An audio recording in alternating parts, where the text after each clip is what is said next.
karena pemain ini mempunyai cedera yang cukup ACL kiri dan kanan. Ya memang bakatnya besar atau dari gol-golnya juga oke lah untuk insting golnya di mana dia bisa datang dari blind spot atau titik buta dengan tendangan long shot. Nah, dan ini yang dibutuhkan pemecah kebuntuan ini. Tapi yang salah satu kekurangannya tentu saja kita harus tidak hanya melihat dari kelebihannya tapi juga dari kekurangannya. Injury prone. Kalau menurut gue Jonathan David patut banget dikasih kesempatan lagi di Juve. Karena menurut gue itu dia sebetulnya kalau dapat partner yang cocok, yang bagus kayak di Juve tuh dia sama Kalulu, sama Kenan, sama Thuram itu cocok, bisa tuh nggak ketiup angin jatuh lagi. Kemarin waktu nonton Kanada dia hat-trick juga keren tuh, dia nggak jatuh-jatuh, terus lagi bawa bola enak-enak jatuh-jatuh.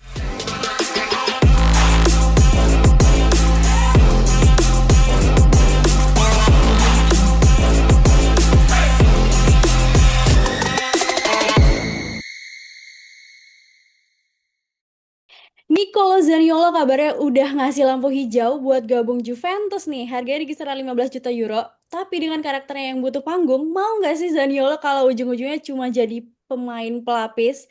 Lalu ada kabar dari Kanada ya, nyetak hat-trick dan bawa Kanada ke 16 besar Piala Dunia 2026.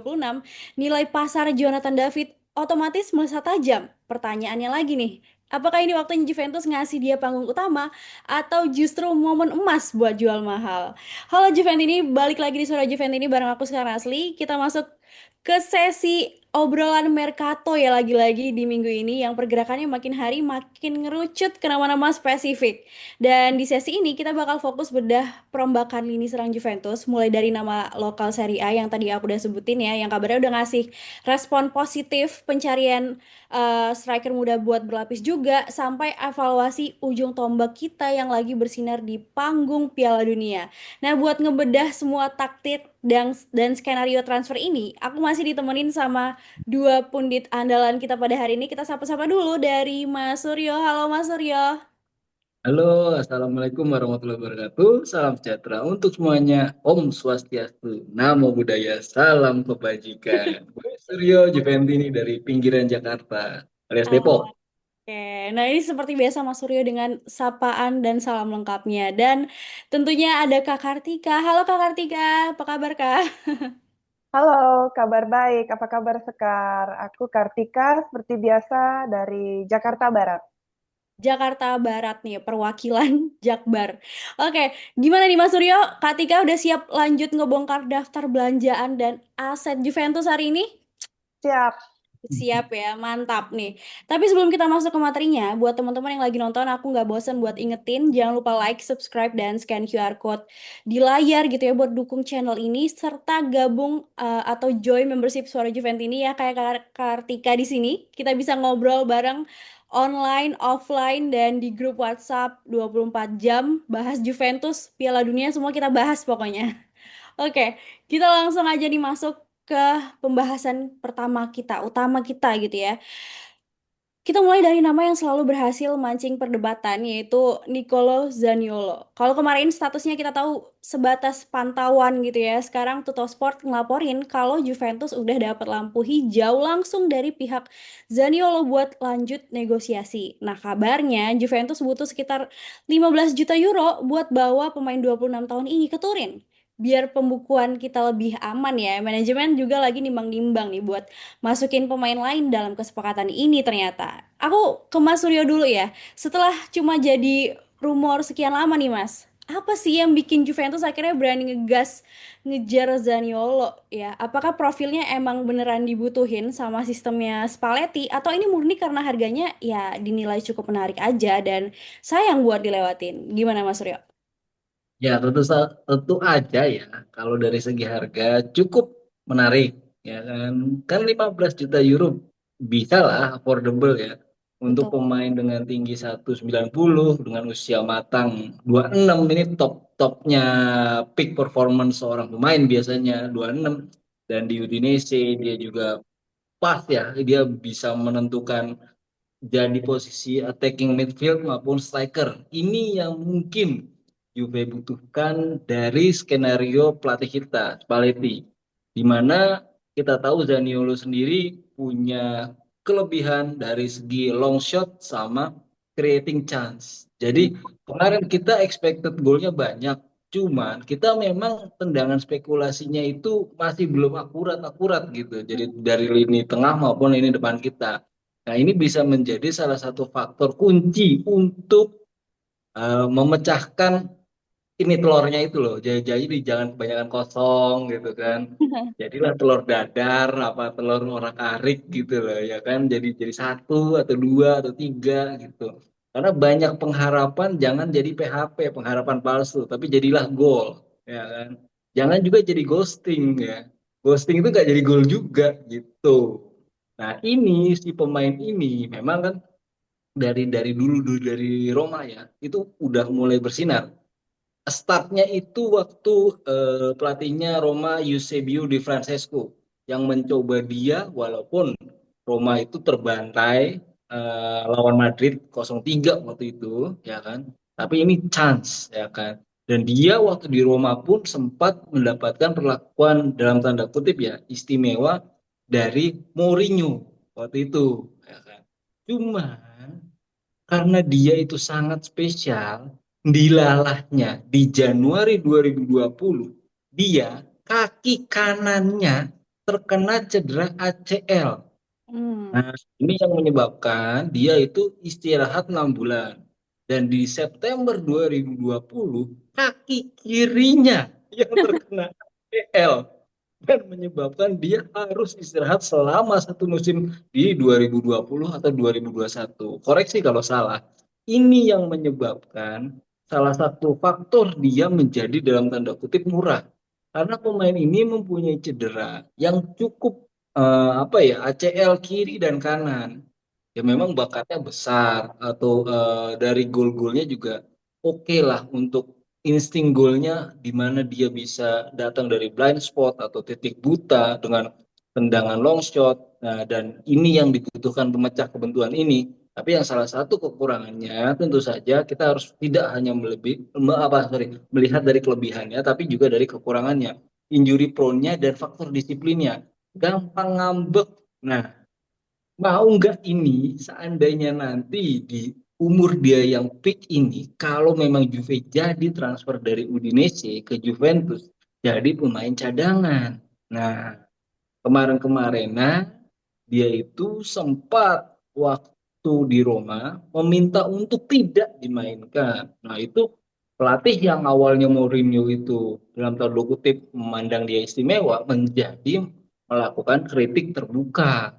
Nah, muncullah penawaran-penawaran dari Liga Inggris waktu itu mungkin ada Tottenham atau Bournemouth yang waktu itu paling dekat, tapi dia malah pindah ke liga yang lain atau Galatasaray. Nah, di Galatasaray dia kembali menjadi pemain di Serie A melalui Udinese. Nah, sekarang adalah satu momen tepat untuk kalau dilihat dari sejarah ya lebih besar Juve daripada Udinese gitu. Dia mau kalau memang dia mau faktor yang tepat dan mungkin ini menjadi salah satu kunci pemecah kebentuan dari skenario-nya Spalletti gitu. Jadi telur dadar atau telur arak-arik gitu. Omelet lah minimal ya kan. Jadi 1-0, 2-0 atau 3-0. Jadi jangan skor kosong terus yang kita harapkan gitu. Jadi ini pemecah kebentuan karena dia bisa dijadi attacking midfield maupun striker atau second striker seperti itu Mbak Ska. Wah, ini udah cukup lengkap ya, Mas Suryo, ngebedah pro dan kontra dari si Zaniolo ini. Tapi memang pada intinya jadi momentum buat Juventus memecah tadi ya, memecah kebuntuan tidak adanya gol gitu ya daripada PHP ataupun ghosting tadi bahasa Mas Suryo ya. Oke. Closing. Oke, kalau buat Kak Tika nih, kalau transfer ini let's say kejadian gitu ya Kak. Ini persaingan di depan pasti kan makin padat ya. Menurut Kak Tika nih, pemain dengan ego dan karakter kayak Zaniolo, apalagi dia ada di peak umur gitu ya, 26 tahun, peak performance juga. Ini bakal bersedia nggak sih kalau perannya cuma jadi pelapis atau rotasi gitu ya? Atau dia tipe yang menurut Kak Tika mutlak butuh jaminan menit main biar performa aslinya tuh keluar. Gimana Kak Tika mandangnya? Menurut gua, Zaniolo ini mengingat dia pernah kena ACL 2 kali Mm-mm. pas abis debut ya. Kalau nggak salah dia abis debut nggak lama dia ACL tuh. Beruntun setahun 2 kali kiri kanan. Yang pertama kalau nggak salah gara-gara Chiellini, kalau nggak salah. Pas lawan Juventus tuh kalau nggak salah. Terus cedera panjang tuh dia pas abis ACL kedua. Menurut gue sih performanya turun banyak ya.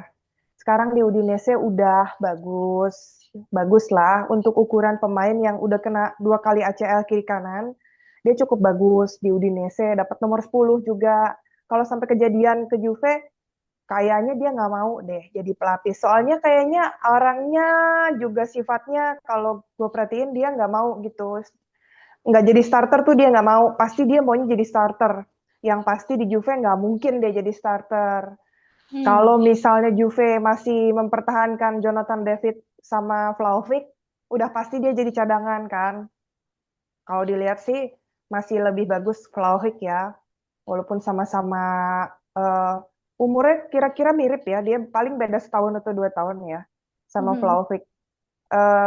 Terus juga menurut gua dia nggak bakalan cocok deh sama atmosfer di Juve. Kalau sampai jadi nggak cocok. Dia maunya pasti jadi starter di Juve, pastinya nggak bakalan jadi starter. Jadi nggak cocok. Kalaupun mau juga dipaksain, eh, kayak misalnya Openda yang kita sayangi, kita semua sayang. Akhirnya Openda yang nggak pernah dimainin, padahal kita udah optimis banget waktu dia datang di Juve. Wah, jago nih orang, strong, endurance, macam-macam.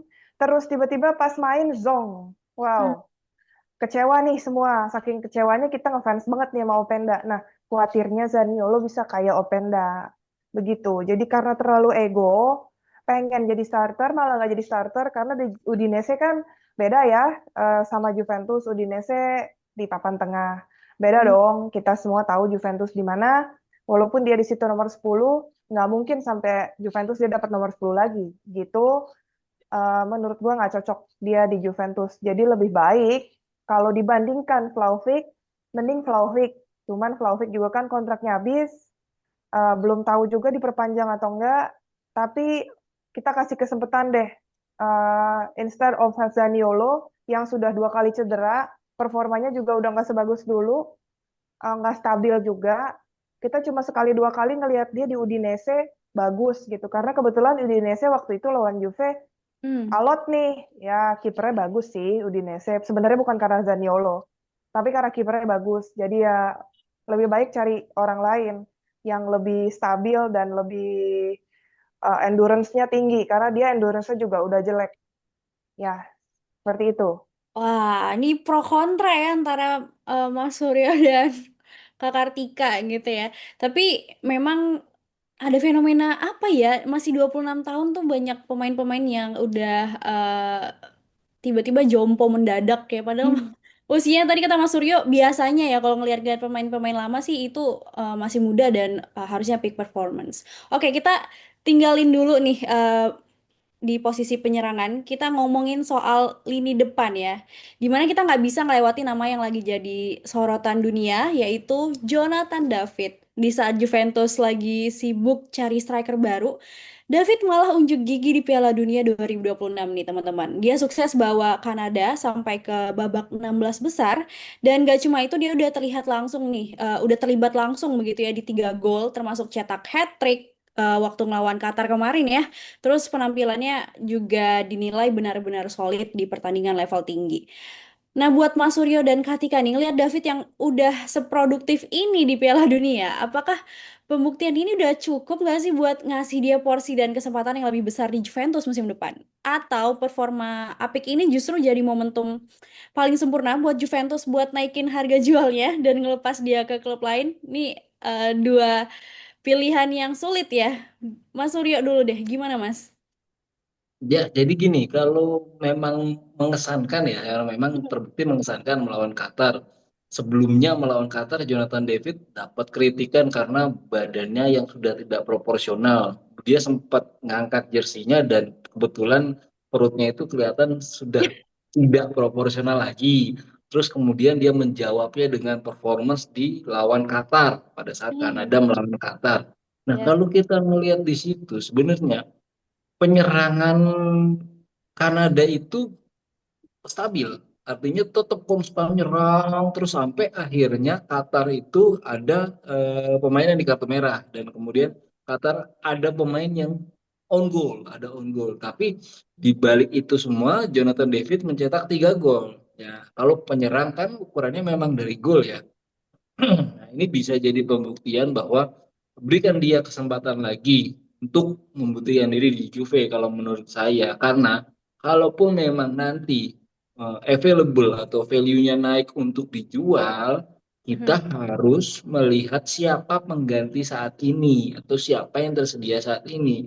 Bisa jadi opsi ketika Jonathan David itu naik harga jualnya dan ada peminat, kemudian dia keluar, datanglah si Zaniolo yang kita omongin sebelumnya tadi. Nah, itu bisa gitu.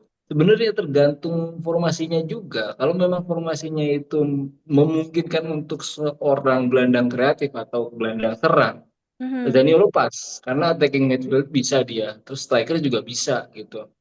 Nah, sekali lagi ini kembali ke keputusan manajemen Juve, apakah nanti akan menjualnya atau memberikan dia kesempatan sekali lagi. Akan tetapi menurut saya berikan dia kesempatan sekali lagi ya. Kalau perlu Openda saja yang dijual, datangkan Zaniolo gitu misalnya, ya kan.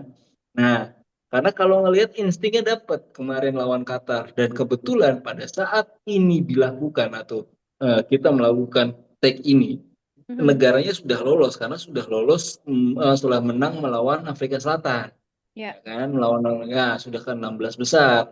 Nah, ini jadi pembuktian lagi gitu, walaupun tidak mencetak gol di lawan Afrika Selatan, tapi melawan Qatar dia hat trick itu nggak gampang gitu dalam suatu Oh. sistem apa ya namanya ya turnamen gitu ya turnamen. Nah di sini ada dua. Tapi kalau menurut saya kasih dia kesempatan lagi. Jual Openda saja dan kemudian datangkan Zaniolo kalau saya bisa berpendapat. Gitu kira-kira Mas. Oke, menurut keyakinan Mas Suryo, berikan kesempatan Jonathan David lagi nih, tapi dengan catatan jual Openda, tapi dan datangkan Zaniolo gitu ya, Zaniolo. Kalau Kak Kartika gimana? Beda nggak Kak? Atau ada kesamaan juga? Silakan Kak. Ada yang sama sama Om Suryo, Mhm. harus keluar dulu kan nih satu pemain. Kalau harus keluar satu pemain, pilih Openda yang keluar. Openda tercinta kita semua. Eh, dia dijual dulu bener, Om Suryo. Baru masuk Zaniolo, entah itu nanti Zaniolo atau striker lain atau siapa. Pokoknya keluar satu dulu nih. Ya kalau disuruh pilih ya pasti Openda dong ya, karena kita sangat ngefans sama Openda. Nah, kalau menurut gue Jonathan David patut banget dikasih kesempatan lagi di Juve. Karena menurut gue itu dia sebetulnya kalau dapat partner yang cocok, yang bagus kayak di Juve tuh dia sama Kalulu, sama Kenan, sama Turam itu cocok, bisa tuh nggak ketiup angin jatuh lagi. Kemarin waktu nonton Kanada dia hat-trick juga keren tuh dia nggak jatuh-jatuh terus lagi bawa bola enak-enak, toto jatuh nggak diapa-apain jatuh. Kalau di Juve kadang kesel ya lihat David begitu. Tapi kan dia buktiin waktu di Kanada dia bisa lebih endurance-nya, terus bodinya juga walaupun dia nggak gede, kan kecil kan David, nggak tinggi gitu. Mhm. Terus juga waktu datang di Juve awal-awal agak lambat, terus Mhm. nggak gesit lah gitu sebagai striker.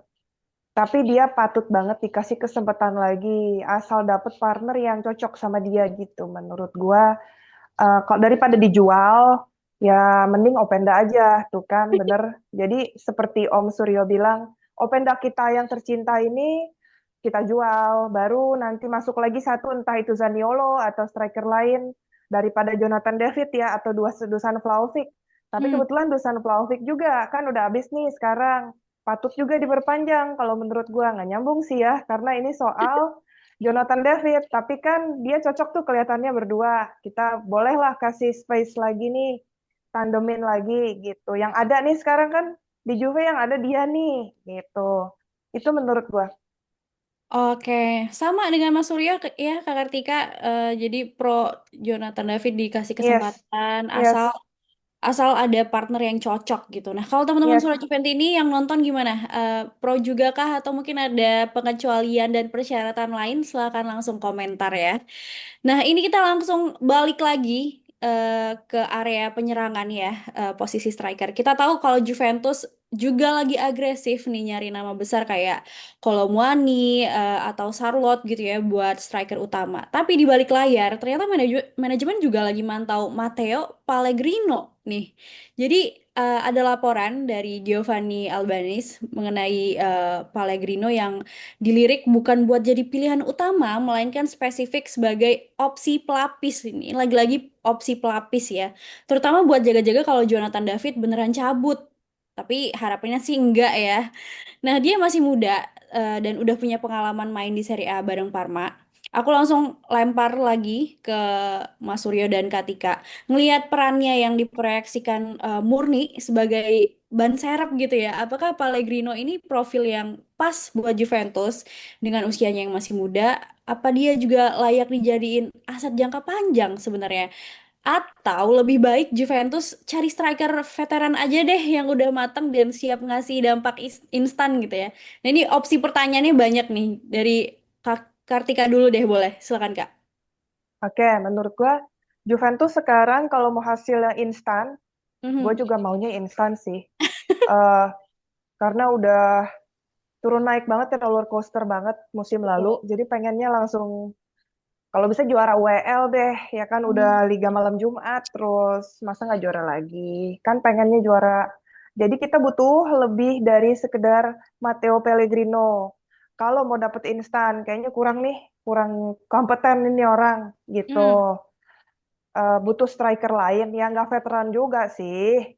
Ya, Mhm. secara Juve kan sekarang skuadnya juga nggak ada tuh yang veteran, nggak ada yang 30-an gitu, nggak ada. Muda-muda Betul. semua kan. Jadi ya nggak veteran juga, tapi bisa memberikan dampak instan. Mendingan cari striker yang grade A sekalian, kalau memang mau dapat impact yang langsung nih, instantly.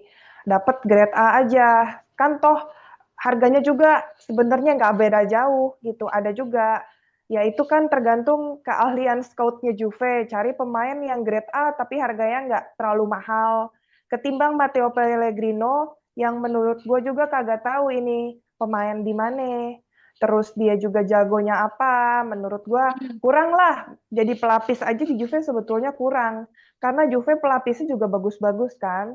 Kayaknya belum qualified deh. Kita perlu yang lebih uh, kompeten, walaupun ya nggak veteran juga sih. Ya maksudnya nggak tua-tua banget lah. Kayak misalnya Sorlot begitu, cukup lah Sorlot. Oke lah dia. Lebih baik Sorlot ketimbang Matteo Pellegrino. Menurut gue ya, kira-kira begitu.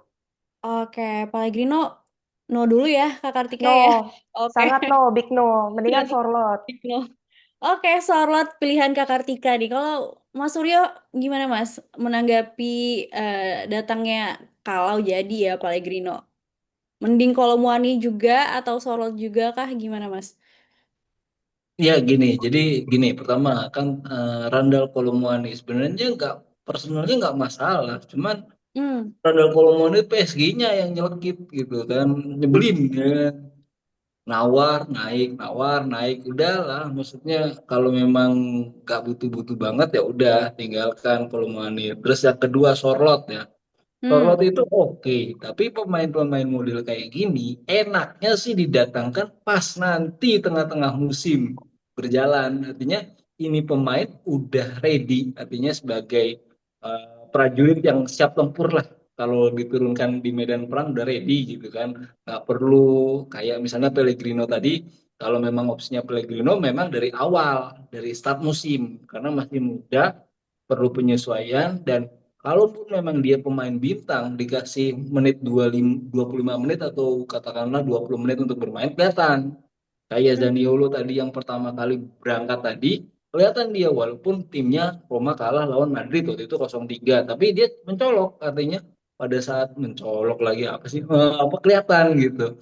Ya, dia kelihatan bagusnya gitu, bagusnya nih kelihatan. Nah kalau si Pellegrino ini memang mau didatangkan di depan awal musim, ya kan?